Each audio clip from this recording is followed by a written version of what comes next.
So I just wanted to say a few words of introduction. First of all, thank you all for coming.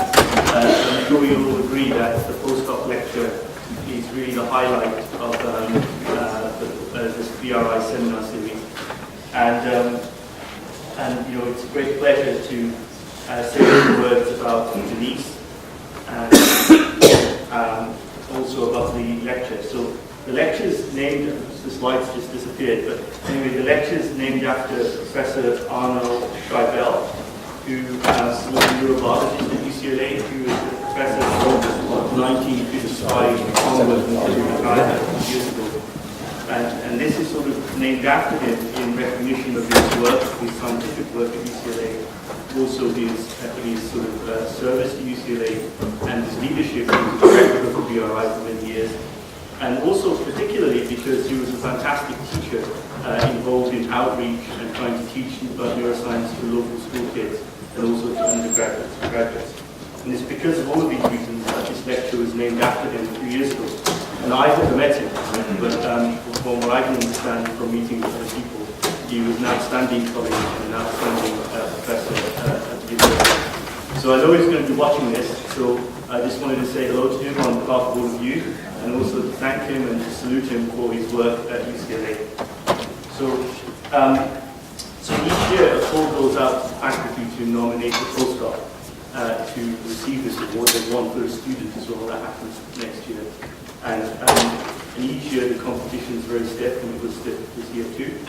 And the person who's chosen is usually chosen on the basis of what they're published, but I think the committee looks for things a bit more than that.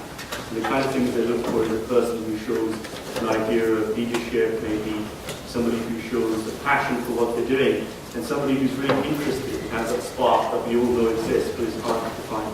And I think Denise really represents all of those things. And I think we'll agree that she's done some fantastic work. Before I hand over to Alcino, who's going to say more about her actual research, I just wanted to call her up to the stage to give her the certificate. Congratulations.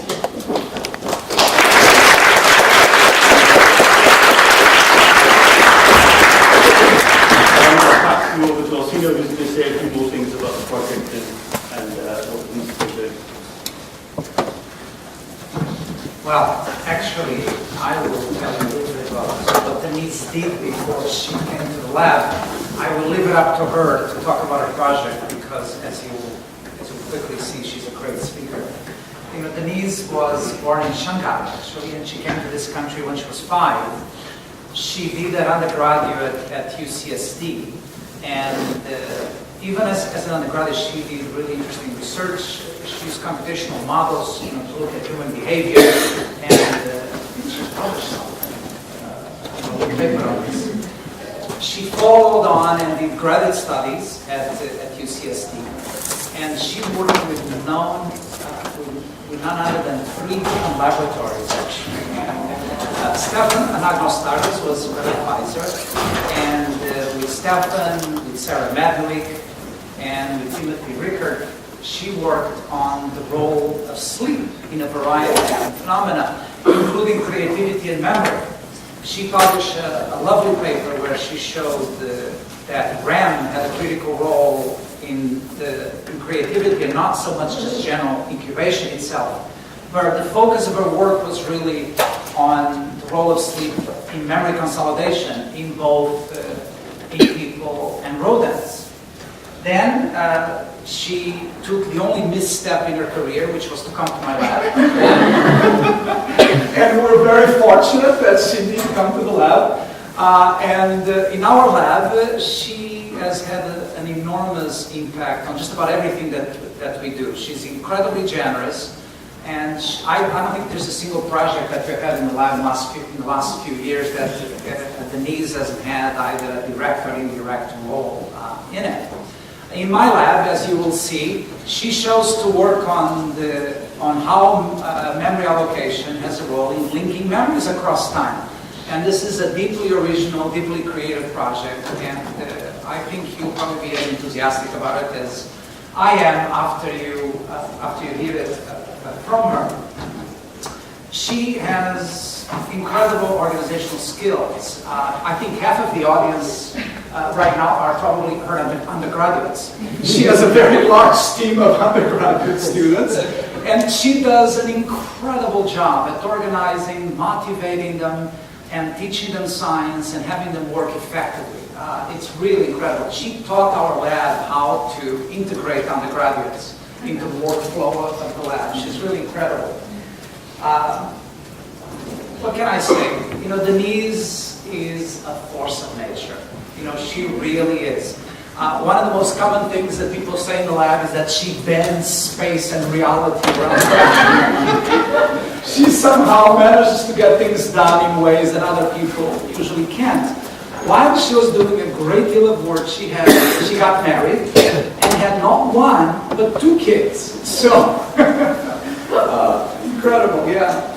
And one thing I can say is how fortunate I am to have had these in the lab. You know, for those of you that don't have a lab, but will have one soon, for those of you that have a lab, they know exactly what I'm talking about, which is, you know, we look a lot smarter than we are because of people like Denise. And with that, you know, please welcome.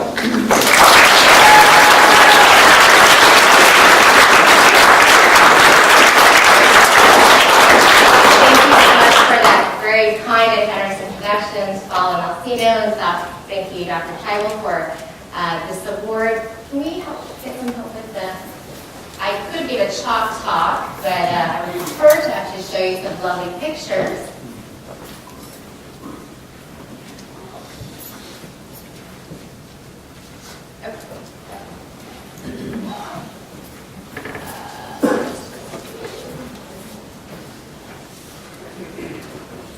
Little technical difficulties, but we will overcome it together. Okay. So thank you so much for coming, and I'm really excited to share with you guys a recent project that we've been working on, looking at how our brain might integrate memories across time. So we as humans are constantly creating memories all the time. From the day we're born, the memories you'll hopefully be creating at the talk today. And this is so we hope that we can be able to effectively recall the information later on. And so when I'm thinking about some of the happiest memories of my life, Alcino pointed out that I did get married while I was a postdoc here. And when I think about my wedding day, I might think about when my dad walked me down the aisle in complete tears. I lost him, was scared, running everywhere. And but my dad says, you know, I only cried because I was so happy that you're going to marry such an amazing person. And so that might trigger another related memory in that here it is where we're toasting for the first time as husband and wife, and wedding party is over, and now we get to party. And that might trigger another memory where our guests fully enjoyed the open bar at a reception so much they broke the dance floor, but you know, that's okay. And somehow our brains are able to integrate all of these different episodic memories such that I know that they're distinctly temporally different than another point in time, such as, here's a picture showing my husband and I toasting into a different occasion at Napa Valley. And so the question I want to ask today is, how is it that our brain can temporally organize these different episodic memories such that we can effectively recall them, and that the recall of one memory might trigger the recall of another temporally linked memory? So, are there rules that govern where our brain, or how our brain stores different episodic memory? So that's the topic I want to talk about today. So there's been a lot of research showing how our brain stores 2 events. So a number of studies have shown that if 2 events occur in time, such as during tone conditioning, such that when a tone and a shock is presented simultaneously, then there are separate inputs that converge into regions like the amygdala, such that binds the information. And then now that links the tone and the shock together. But what happens when you have memories that are separate in time? And so Howard Eichelbaum's lab has really done pioneering research showing that cells in C1 and hippocampus not only encode for space, but also for time. So in this little cartoon,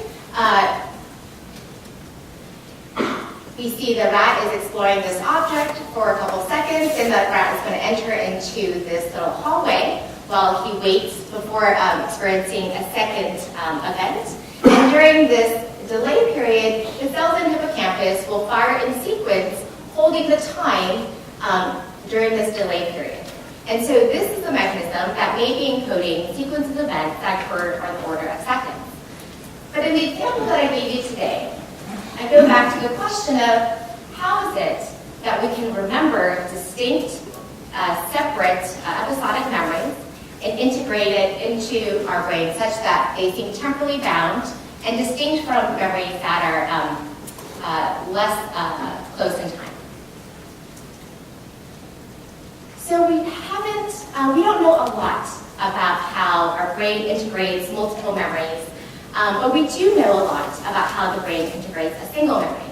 A lot of research has been done looking at the acquisition and consolidation and recall memory. So several studies have shown that when an animal is undergoing a learning experience, that memory gets encoded into a subset of neurons. This is a sparse subset of neurons that is reliably reactivated when the animal is then later recalling this memory.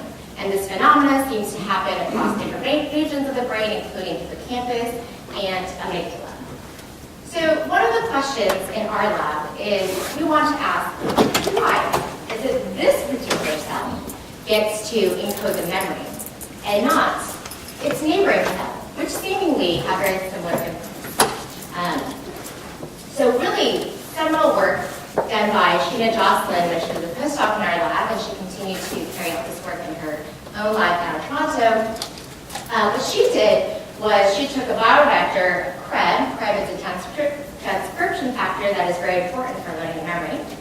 And what she did was she infected a subset of amygdala neurons, and then she trained the animal under tone conditioning. And what she found was that the cells that had increased level of CREB seemed to bias the memory to be encoded in that population of cells. And furthermore, Helen, also known by you, Joe, when she was in the lab, found that if you if you silence these cells, then the tone memory goes away, suggesting that indeed these are the cells that are encoding the memory. Now, one thing that Helen did that was incredibly important was that she actually patched on to the cells of the GFP positive neurons, and what she found was that cells that had CREB had increased excitability compared to its neighboring neurons. And so this gave us the very simple hypothesis that it might be CREB that increases excitability, and this increase in excitability attracts the memory and allocates the memory to the subset of population. And this was incredibly novel at the time because this suggests that the rules that govern where memories go are not random, and they're regulated by something else, and that something else may be CREB and excitability. So when Thomas Rogerson and Balaji Jagdish were in the lab, they wanted to ask, can we just bypass CREB? Right? So let's just get rid of CREB and let's move right into excitability. If we increase excitability of that subset of neurons, can we allocate the memory into that subset of neurons? So in collaboration with Karl Weiss-Roth, what they did was they took a construct and that had the step function opsin. And what's great about the step function opsin is that if you shine blue light, it depolarizes the cell a little bit, making it more excitable. And they include a bullbox such that if you shine a green light, you can then reactivate or cause action potential in this cell. So what they did in these sets of experiments was that they infected a subset of amygdala neurons with this step function opsin and bullbox. And then immediately prior to tone conditioning, they illuminate the amygdala with blue light, which then depolarized these cells, making them more excitable than their neighboring neurons. And what they found was that when they conditioned the animals, the memory went into that subset of neurons. What was really remarkable was when they brought the animal back into a neutral context, never been shocked before, and they reactivated those cells that had increased excitability with green light, Now the animal seemed to recall that fear memory by exhibiting freezing. What was also really beautiful was that in Dawson's lab, led by Adelaide Yu in the lab, also showed very similar types of experiments where they increase excitability by a totally different method. They use activating types of dread receptors to activate the memory, recruit the memory, and then reactivate that tone memory. So together, these data suggest that maybe intrinsic excitability is a mechanism to allocate memory into that population of cells. So when I joined the lab, I was really excited about these studies. But together we wanted to ask, okay, so we inject a virus, we shine some light, we inject this in CNO and manipulate the receptors. You and I don't walk around injecting virus, shining light into our brains. Does this actually work in an endogenous system? And we wanted to take advantage of the fact that there are naturalistic fluctuations of excitability across different time points, and we wanted to ask, could naturalistic endogenous fluctuation of excitability be a mechanism to recruit the memory into the brain?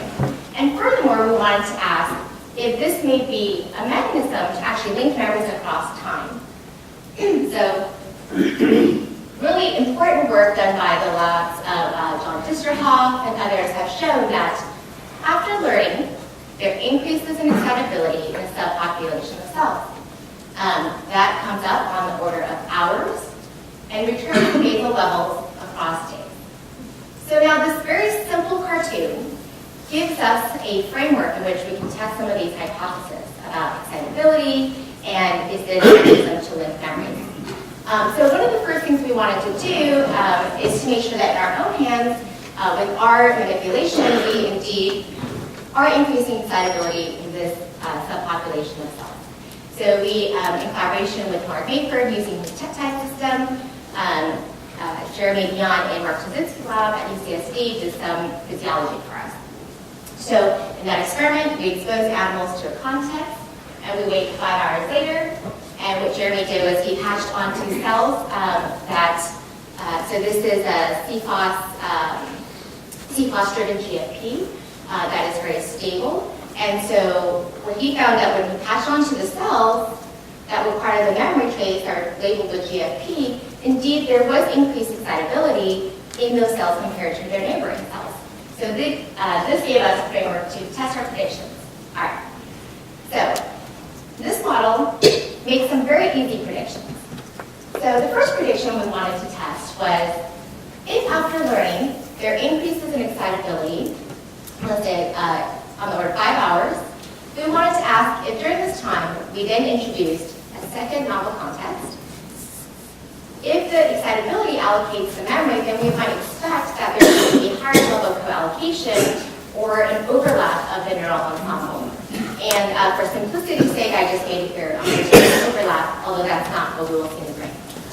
And if the animals come back on a different day when the excitability profiles have come back to basal levels, we might expect that then it gets encoded into an independent population of neurons. So the next question we wanted to ask is, what is the implication? What are the implications of having a shared neural ensemble? So we wanted to test behavioral implications, and one idea might be that because they share a neural ensemble, the recall of one memory might trigger the recall of a temporally related memory, which may not happen if they're not co-allocated.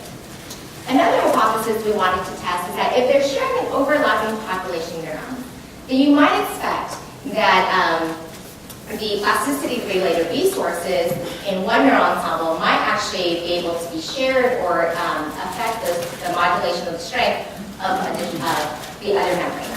So I'll get into more of that later.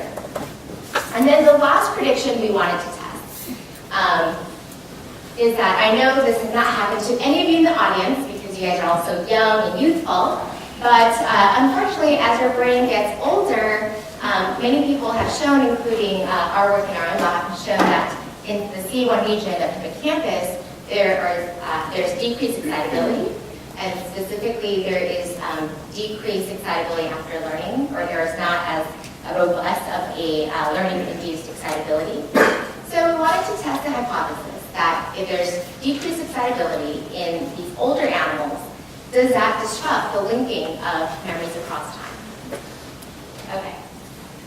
So to test the first prediction, we wanted to use a system in which we can measure a neural activity across many time points, and we're going to use miniature microscope doing in vivo calcium imaging, which I will discuss the details in just a second.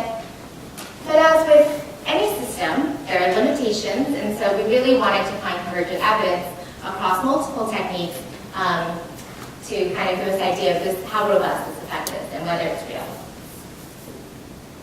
So Mark Schnitzer's group really, I think, transformed how we are able to record neural activity.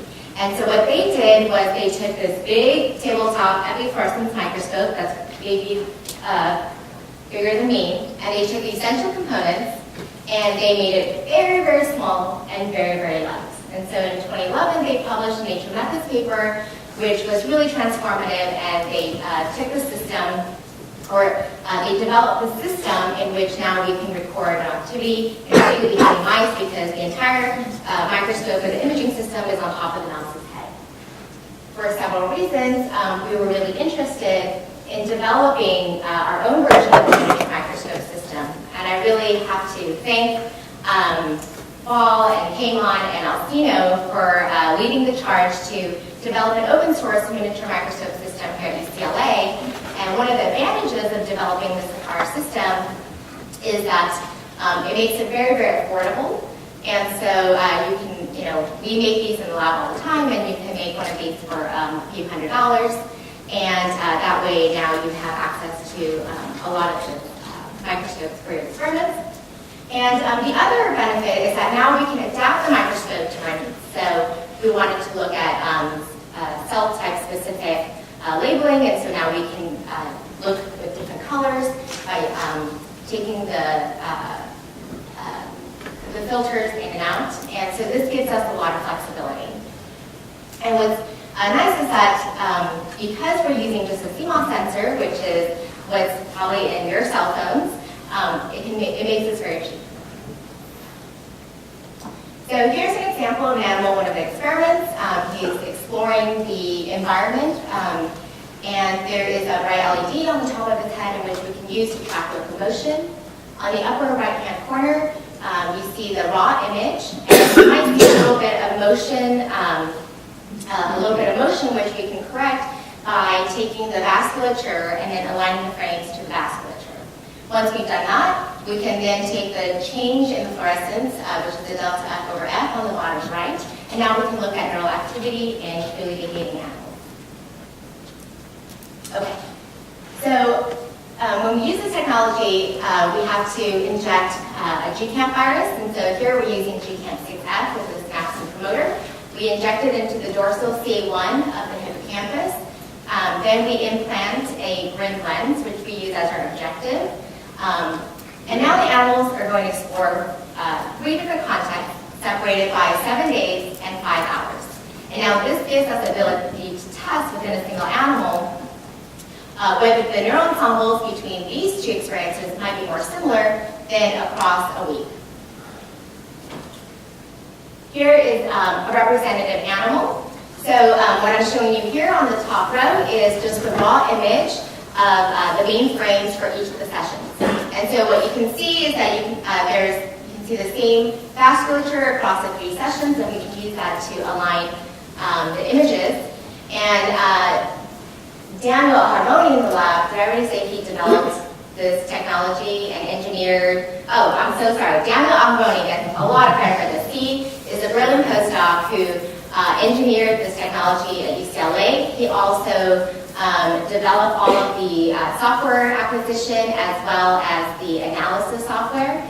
And this is all available in January when we open up the wiki to be shared. So using Daniel's software, what we can do is not only align the images, but we can automatically segment out the cells that are active across the different time points.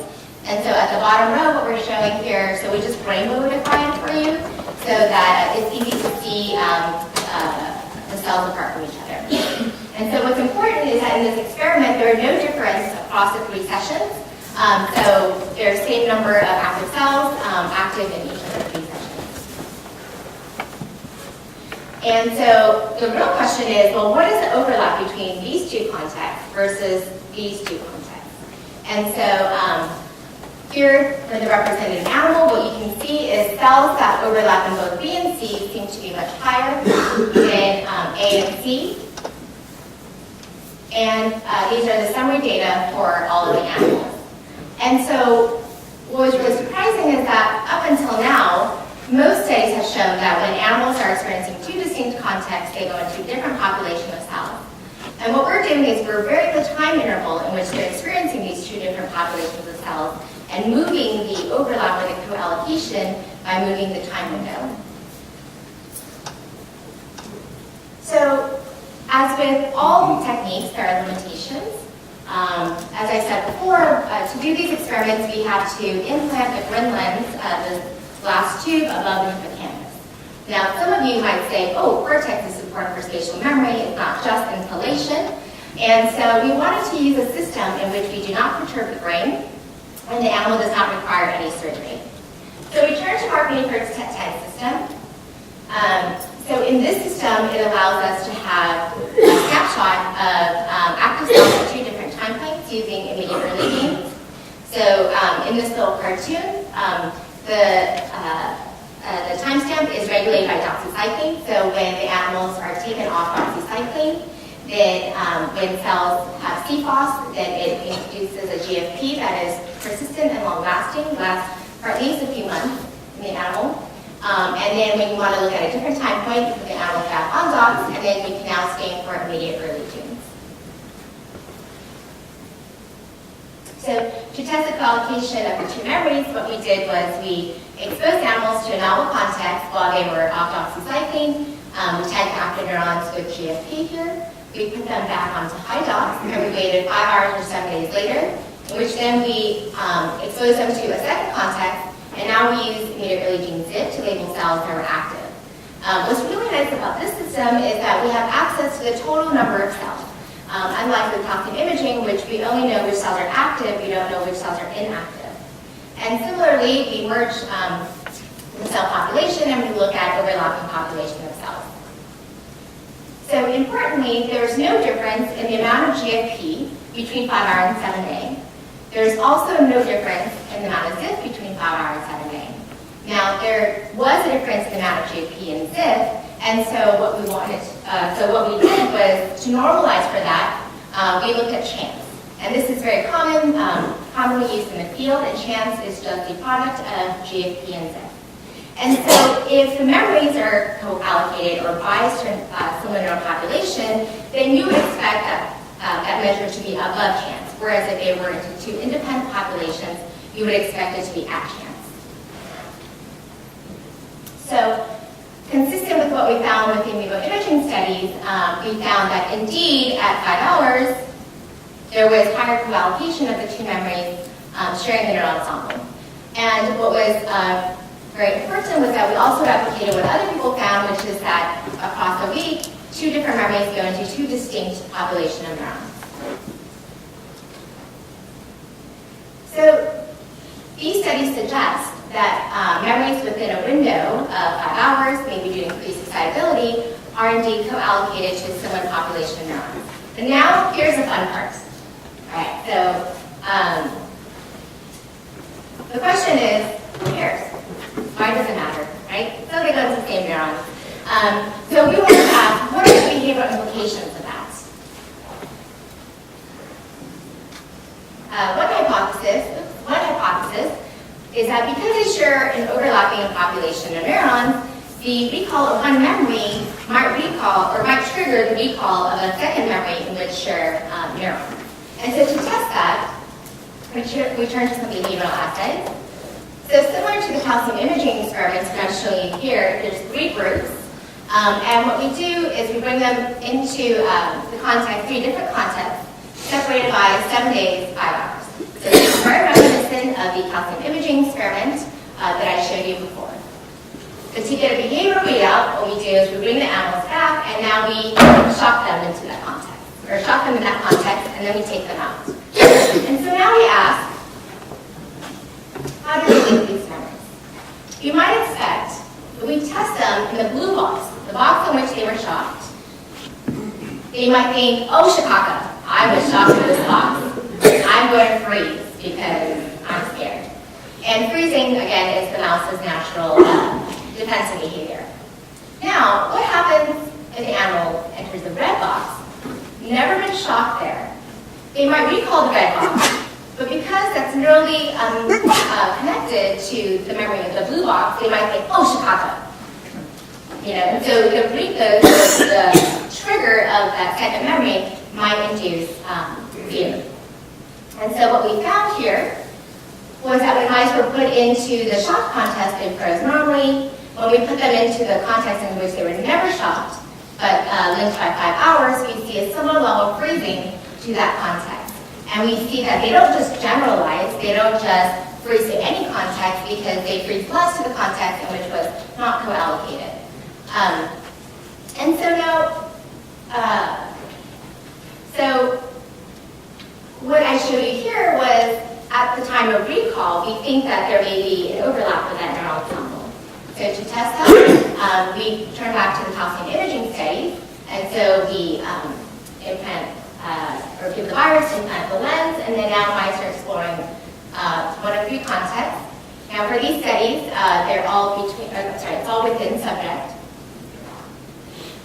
So once again, we bring them back, give them a shock, and now we test them in the 3 different contexts and look at the neural ensemble. So we test them in C, and then we counterbalance between testing in B and A to make sure that there's no order effects or time interval effects.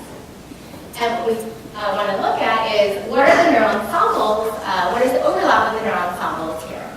Do we see, just like at encoding, that there are similar populations of cells that are allocated here compared to here? And indeed, we find this more co-allocation across memories that were encoded at 5 hours, even at recall. So back to this experiment. So one possibility is that the mice are freezing a lot to this context that they're never shocked at. They're just not that smart. Right? Maybe they just confuse the blue and the red context and they can't distinguish the 2 memories. And so they just kind of muddle this greenish-blue memory into one uniform memory. So if that were true, then you'd imagine that you can expose them to this context over and over and over and cause extinction, or you can expose them to this context over and over and over and cause extinction. So to test that, once again, these are 3 different groups. We bring animals back 5 hours apart, so expose them in the red context, wait 5 hours, expose them to the blue. So at this point, we know there's co-allocation happening, and we know that the memories are linked, in which I'll show you in a bit. So once again, we give them the shock, and then just to confirm that we were able to behaviorally link the memories in this group of animals, we replicated the results where we see similar levels of freezing in the shocked context and also in the non-shocked context as presented 5 hours prior. And these memories, once again, were very specific, so it's not like they just froze to any old context, because when presented in a novel context, they freeze much less. So my army of undergrads and I showed up every day to put these animals in one of 3 contexts. So we tried to extinguish them in the shocked context, which is this normal contextual extinction. We also wanted to extinguish them by presenting them in the red context. And then also just to control for box exposure, we put them in a neutral context. And then we bring them back for the extinction test to see if indeed we were able to extinguish that, the fear of the blue memory with the red box. So what we found was we could extinguish the memory with the blue box, similar to what other people found. So this is the test of the in the blue box, and they were extinguished with the blue box. But what was really interesting was that despite them freezing to similar levels here in the original context test, we're unable to extinguish the fear of the blue box by just putting them in the red box. So somehow, this suggests that the animals are able to link the two memories, but still keep them distinct from each other. And we haven't tested all the boundaries of this, but this is something really fun to begin looking more deeply into. So from these studies, we suggest that co-allocation may lead to memories being contextually linked, but somehow still distinct. So the next hypothesis we wanted to test, the idea that if one memory and neural ensemble is shared neural ensemble with another memory, it might be that since they are neuroanatomically overlapping, that they may be able to share some resources. And so a lot of people have shown that increased intrinsic excitability leads to larger LTP to enhance memory. And really beautiful work done in Sheena Dawson's lab showed that if you increase excitability in a subset of amygdala neuron, it actually enhances the strength of the tone conditioning. So we wanted to test that in our system. So we asked if we separate the memories by either 5 hours or 7 days, will the learning of this memory facilitate the strengthening of this memory? And we also have a home page control where the animal is only exposed to one context.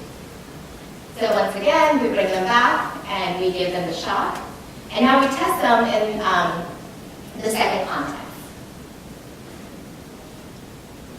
And what we find is that indeed having a learning experience 5 hours prior to that second memory does enhance the strength of that contextual representation. And having exposure to that context 7 days before is no help, no more than just being in a home page. So you might say to me, well, again, maybe mice just forget the context across 7 days. So in this example, they remember, in this example, they just forget, and really they confuse the two, right? So maybe it's just kind of all the same box exposure. So we wanted to ask, well, what is the role of seeing what happens if you see this box twice across 5 hours and 7 days? And what is the interaction between contextual similarity and temporal similarity? So in this experiment, we either show the same box twice, separated by 5 hours and 7 days, or we show 2 different boxes separated by 5 hours and 7 days. We bring them back to shock them, and now we test their contextual memory. And what we found is consistent with what a lot of other people have found, that if you present the same context to the animal twice, it doesn't matter if you separate it by a day, 2 days, even up to 2 weeks. It seems to facilitate the animal being able to remember that contextual representation.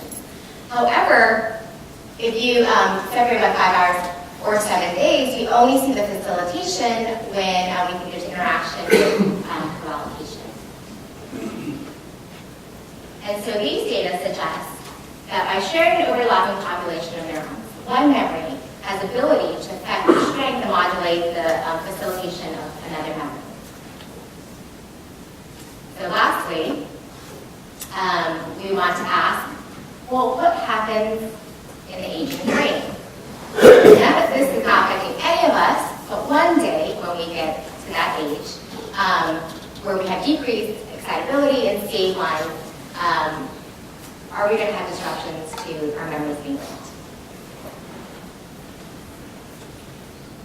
So these experiments were really tour de force because not only do we have to do the experiments in aged mice, because Alcino is a rigorous scientist, he encouraged us to replicate all of these experiments also in young mice of the same genetic background as the aged mice. And so I will be showing you a series of experiments that are very similar to experiments I showed you before.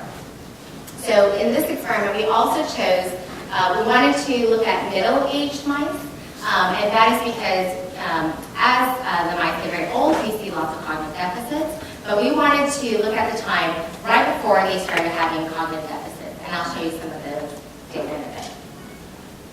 So in this experiment, we once again, inject a virus and connect it gremlin so that we can image the neural activity across explorations of 3 different contexts, separated by 7 days and 5 hours. In young animals, we replicated the finding where there is indeed increased coallocation when experiences are separated by 5 hours compared to 7 days. And in the older mice, you might expect that since there are decreases in excitability, then it would not have the mechanism to co-allocate the neurons into a similar population. So indeed, what we found in these age mice was that at 5 hours, we saw no difference in co-allocation levels as compared to 7 days.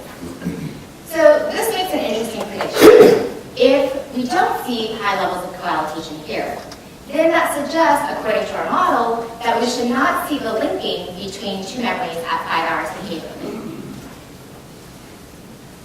Oh, I'm sorry. Before we get to that, so as with in young mice, we also wanted to look at a TET-type system in older mice, making sure it wasn't because of the surgeries or anything in which we didn't see a co-allocation. And so using Mark Maker's TET-type mouse, similar to the young animals, we found that there's no difference between 5 hours and 7 days.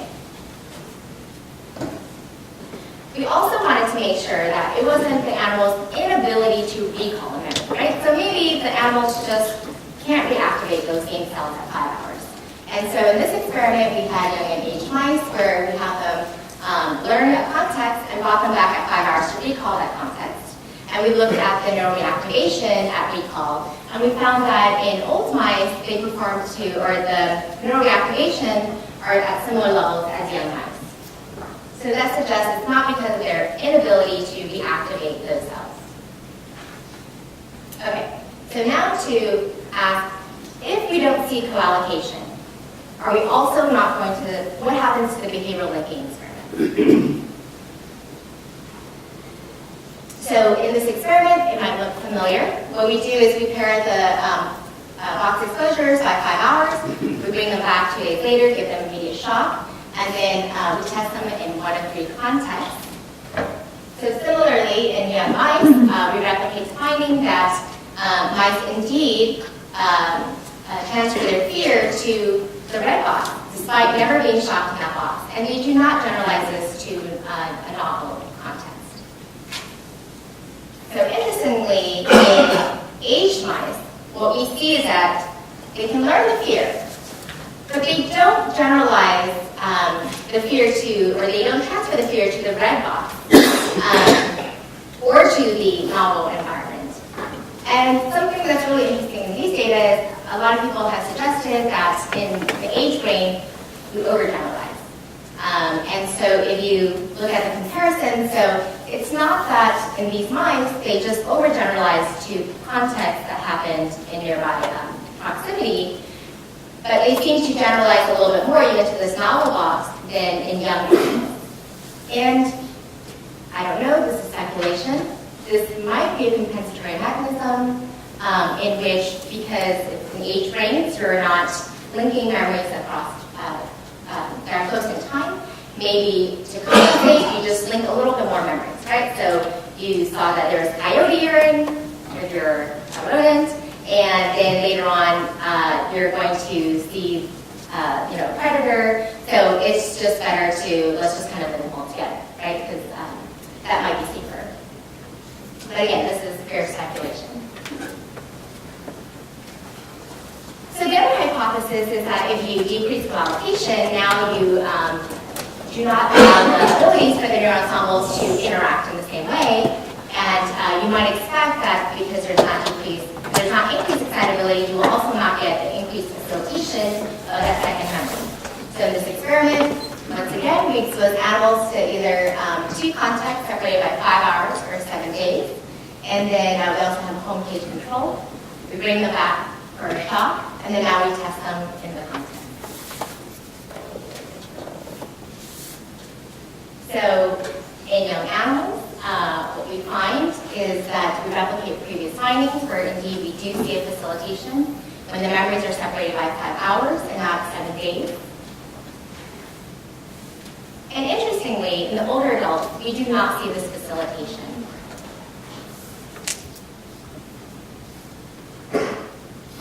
And once again, this is not because the aged brain could not learn a single context. So in this experiment, here they're exposed to the context and then shocked and tested in that context.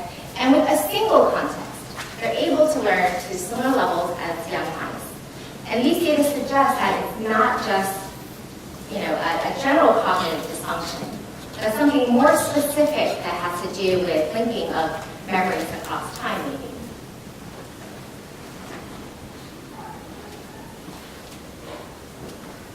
So today, what I showed you today was that maybe a different way of looking at how we encode memories. And we're extending this to not only looking at contextual similarity, but here our studies suggest that temporal similarity may be an important role in which binds memories together, such that the recall of one memory may co-recall another memory close in time. And then we're able to temporally link memories in this way. This also suggests that in the aging brain, there may be some deficiencies with this mechanism, and it would be really fun to look at some of the ways to rescue these deficits.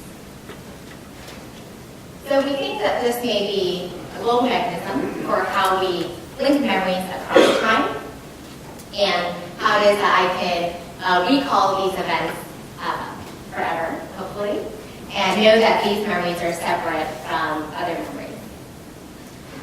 So really the most important slide is this one. I just have to say that I am so fortunate. Besides the postdoc salary, I have the best job in the world because I get to work with brilliant, kind, generous, innovative people.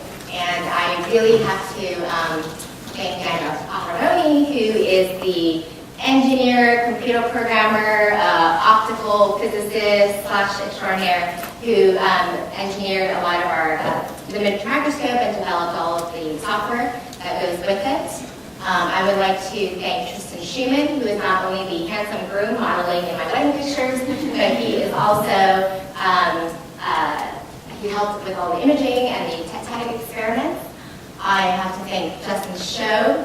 When I first joined the lab, we had already started discussing and kind of conceptualizing all of these ideas together, and he helped with a number of the behavioral experiments. I would also like to thank Mark Mayford, who, when I did these studies, I was at Scripps, but then he's now currently UCSD. His generosity would allow us to run these type of experiments in his lab. I would like to thank Jeremy Bion, who did the physiology from our residency lab. We're currently undergoing human studies, and so this is why I'm really excited. Now we just got IRB approval to shock humans, and we have access to both young and aged populations, so we're working on these studies now. I guess I shouldn't be that excited to. And I have to thank really Paul, Alcino, and Gamon for leading us into developing the miniature microscope here at UCLA, which we're so excited about. I have to thank everyone in the lab. It's just this incredible lab family where we all come together to do science together, and it's so much fun. And of course, our funding sources. And last but not least, I have to thank Alcino Silva, who's been an exceptional mentor. I've never met anyone so genuinely passionate about science and about changing the world through discovering how our brain works. I love his passion for the translational approach. One of the reasons I came to work with Alcino is because he's so involved in taking bench to bedside. And I hope that I can emulate that in the future as well. And I want to thank Alcino for teaching me to think boldly and act rigorously. And I want to thank you all for being here today. So thank you.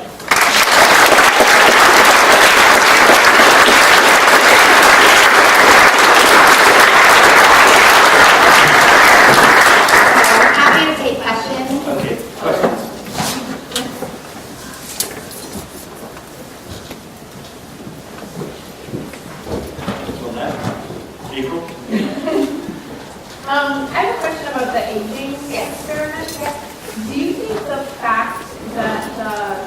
that these are lab mice and they've been reared in an extremely structured and monochromatic environment and affecting their inflexibility? It's very possible. And so it would be great to test the interaction of maybe enrichment and does that change some of the effects that we see here. That would be very exciting to do. And that will also, so we're going to be testing human subjects, and it'll be interesting to see if we can generalize some of these results to the human population. What we do know is that there was an article published recently in Science where they found that in aged people, they found that they have this tip of the tongue phenomenon more often than in younger people. And they found that this was not related to their cognitive abilities or their memory performance, but they had more times, like me today, where they had the idea, they knew what it was they wanted to say, they just couldn't access it. And so we wonder if this might be playing into some of those types of phenomena. Yeah. So when we look at the older mice, which seem to be unable to do co-optation at 5 hours, right? And shorter time. Great question. Yeah, so one of the advantages of having this calcium imaging is that unlike the TET-type system where I have to wait for the docs to come on and shut the system off, I can really image at any time point and within the same animal, and we can ask all these questions. So that would be a great experiment to do. I haven't done it. So, but yeah, that's a great one. So I've noticed in local people that you are much more habit-centered. Yeah. So is it your generalization? Do you think these are a different type of learning? It is relying on some habit of over to. Right. So it might be they're relying on more heuristics, and so kind of they learn a rule and you generalize a little bit more because it's easier to remember that one rule than 10 different rules. So in terms of habit learning, I don't know. We haven't looked at that, but that would be really interesting. Yeah.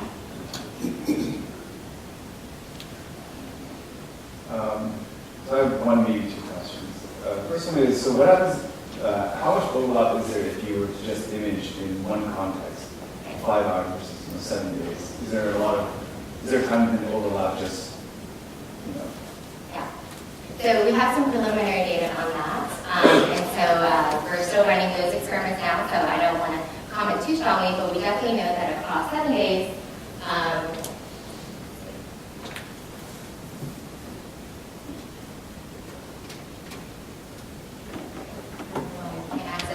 but across 7 days, we definitely see a much higher overlap when they're exposed to context AA versus AB. And across 5 hours, preliminarily, it seems like that overlap is, there's a smaller difference between A and AB, and that's because of this co-allocation of the two memories and integrating across time. Yeah. So yeah, second question? Yeah, so the problem is, memory isn't usually discrete phenomena, right? Like the mouse is running around, it's learning something, and yet there's these periods of probably, in this case, training really intense bouts of certain activation. Yeah. But I'm kind of curious, like, what do you think about what determines this kind of temporal differences just stochastically in excitability? Because you can imagine, well, let's say I got mugged yesterday. Yeah. I'm not going to confuse that with anything else that's happened, even within that same hour. Right. But if I eat a sandwich and I eat like a bagel afterwards, within that same time frame, maybe I'll confuse them. So I'm just curious, like, how do you think about that kind of interaction? So the interaction between saliency. Yeah. So we know that larger bouts of learning, or for example in the amygdala at least, with very strong peer conditioning, your excitability profile actually extends much longer than if you have weaker conditioning and the profile comes down earlier. So it might be that if you had you were mugged, then the increase in excitability might last longer and might be more robust than if you were eating a sandwich. And so if you're eating a sandwich, maybe we don't need to link sandwich eating with bagel eating as much as if you were mugged, and now, oh my gosh, what are the circumstances in which we have to make sure we learn from so we're not mugged again or we can prevent it in the future? Isn't that the opposite of what is happening? Because if you're mugged, for instance, you don't want that increased excitability because you're not going to conflate that with any other memory. right? This is a very discrete temporal thing that's happening. Like, say it was like at 8 p.m. Right? It's like, well, you know that I'm not gonna confuse that with eating a sandwich at 8:15. So to talk about the confusion, so other people have looked at how reliable is a very, very scaling memory. So for example, it's called flashbulb memory. And something looked to be considered flashbulb memory, people found that that's actually not as reliable. And so there's this Zerke-Dawson law, right? So that if you have a little bit of arousal, or if you have no arousal, you don't remember anything, you have a little bit of arousal, it's good. If it's too much arousal, you actually start to get things confused. I don't know if I'm tapping into your question. Well, I'm just wondering how it fits with this model being excitability, but it really is, saliency is increasing the temporal window of excitability, then how come you can still get such discrete temporal separation of that memory? Yeah. So I also think there's a number of other mechanisms in play. So I think excitability is just one of the family of mechanisms that have to do with temporal release memories.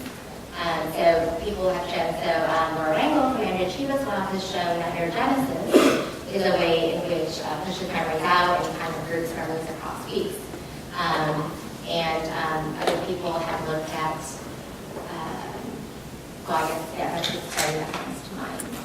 But I think that was one of them. There's a few more questions at the back. I think you were first. Have you tried suppressing co-allocated neurons and looked at the neurons that don't overlap with neurons and if they could actually improve the memory? Yeah, so that's a great idea. So that's an experiment we're doing now. What we have is, let me see if I'm tapping into your question. So what we have now is a test system that is very large. And so now we have, we can tag the memory. And then now we can selectively, using optogenetics, to only silence those cells that are participating in the memory. And now at a time point where there would be co-allocation, we can force the memories into two different time points and look at the behavior implications and the correlation. So we're doing those experiments now. We're also doing the converse experiment where we are using the tag Opsin mouse to tag the memory. And so at time points where they're separate, we're trying to now reactivate that memory and co-allocate the two memories and look at behavior interaction. So asking about 2 weeks. Do you want over that? So we know from HM and hundreds of other studies afterwards that older memories, long-term memory storage does not require the hippocampus. So probably, given that it's been 2 years since your wedding, these memories are stored in your cortex somewhere, not in your C1. So how do you, the cortex has a completely different architecture, right? So how would that scheme allocation work? Okay, so I have two answers. One is that, so in our lab, so I didn't present it here, but Yoshi Takisano in the lab showed that these mechanisms seem to be general in the brain. So it's not just the amygdala, it's not just the hippocampus. He showed that in the sort of cortex, when you inject crud into that region, then the taste aversion memory goes into the cells that have examples of crud. But in terms of answering your question about, so 2 years ago now my memories are not necessarily stored in the hippocampus, probably distributed across the brain, but a beautiful paper from Arnold that was published in Cell recently showed that if you lesion the hippocampus, you can still recall that memory. But if you temporarily inactivate the hippocampus immediately prior to that recall, the animals cannot recall the memory, suggesting that despite the memory being distributed in a regular basis, the hippocampus is still very much engaged in recalling that memory. But yeah, so the answer is we think it's general to different brain regions. It's not just to the hippocampus, but we think that the hippocampus is probably engaged in recalling older memories. Can I ask one question which I've asked previously, but I've never really got a proper answer? Okay, so the interpretation of the calcium is that it's excitability, but lots of neurons have calcium activated, potassium channels, calcium activated, chloride channels. How do you know in this context, in fact, that if the increase in calcium represents increased excitability, or maybe even a change in excitability, which could be a decrease because of these additional mechanisms? Yeah. So I don't know if that's a good answer. I'm not trying to give you an answer. So I don't think that we're using the calcium transients to really measure intrinsic effects. although you might expect that if the cell was more soluble, then it might have more electric outcomes.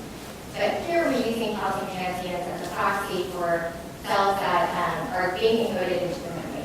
And so we've done those experiments where we show that if the animals go into the same context twice, there is a higher level of the same cells being reactivated in a different context. But I think as we get into, as a field, get into calcium imaging and having to deal with all of these issues with calcium, I think it's important that we use other techniques also to make sure the findings that we're finding are not because of working going on with calcium. Okay, well, if there's no more questions, thank you. Okay, thank you.